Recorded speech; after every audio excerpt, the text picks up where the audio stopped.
Here we are making chocolate lassi to serve to. For that I took 1 cup of yogurt or plain curd, add directly to the blender.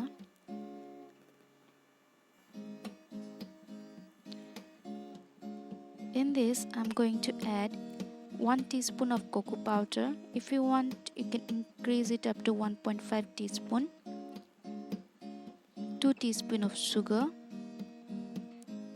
Again, it up to you if you want to increase the sugar or decrease it.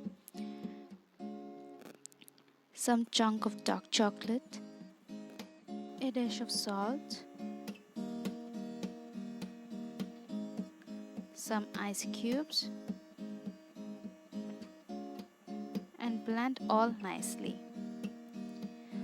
Then pour directly in the serving glass. Sprinkle some cocoa powder for garnishing.